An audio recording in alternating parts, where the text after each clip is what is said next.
Well, there's been another high-profile arrest in the UK related to the Epstein files. Former British ambassador to the US Peter Mandelson was taken into custody late this Monday.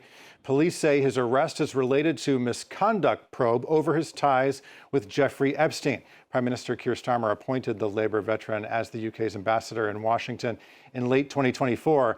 This follows last week's arrest of former Prince Andrew in connection with his ties to the late sex offender. For more on this, I'm joined on set by our international affairs editor, Angela Diffley.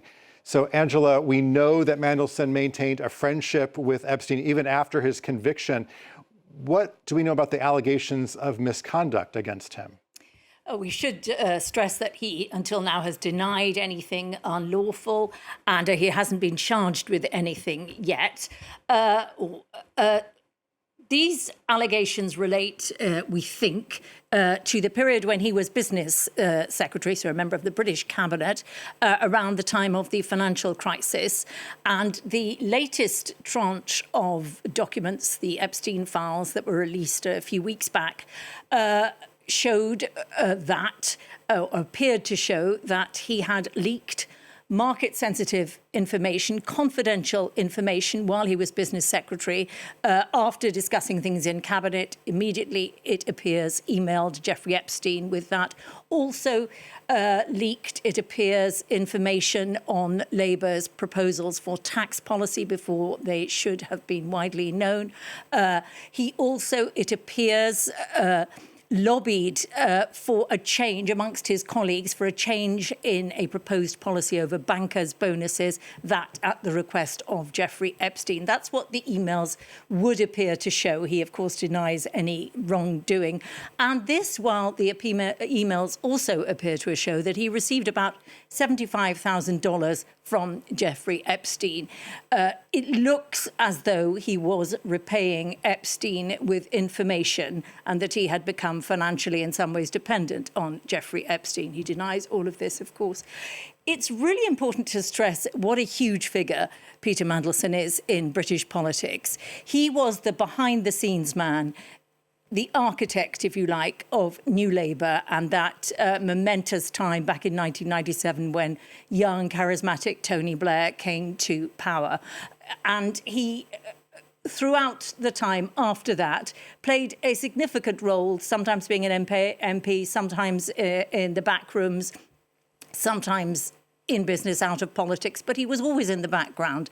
And the person who has been particularly, it appears, feels betrayed by all of this is former UK Prime Minister Gordon Brown, who has a real reputation in Britain for probity, for utter decency and following the rules in public life and morality. He has been scouring the Epstein files and supplying what he thinks is useful information to various police forces in Britain because he appears to feel so betrayed by what happened to him. Peter Mandelson, a huge figure, and of course, very importantly, he was appointed as ambassador to the United States, UK ambassador to the United States, before being sacked in the middle of the night by Keir Starmer last year when some of this began to emerge, but since then a lot more has emerged. I know there have been calls on Keir Starmer to step down in connection with this scandal having to do with Mandelson. What will be the impact on Keir Starmer? Well, again, there are going to be huge questions around Keir Starmer's judgment because Peter Mandelson also had a reputation as the Prince of Darkness. That was his kind of nickname. He had had numerous near misses, brushes with morality in terms of financial transactions. He had never been convicted or even tried of anything, but he had a not spotless reputation. But the feeling was, and particularly Starmer was advised by some key advisors who've now resigned in the wake of all of this, that it was worth it. Peter Mandelson, because of all of this, in a way, was seen as someone who knew how to operate, who had a vast network of contacts, who could work successfully for Britain's interests in the Donald Trump world in the United States.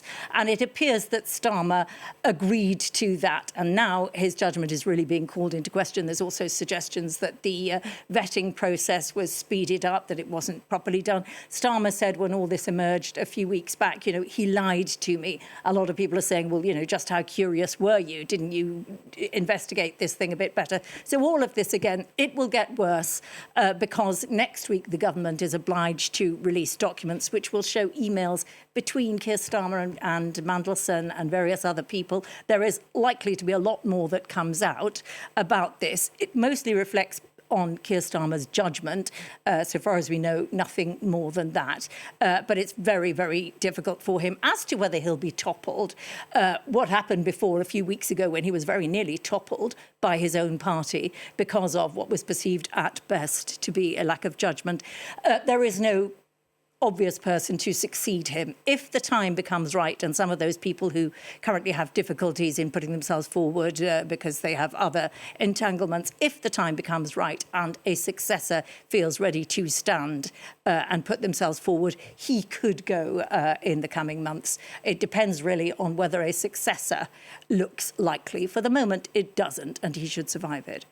Okay, we'll have to leave it there. Our international affairs editor, Angela Diffley. Angela, thank you for your analysis on that. Thanks.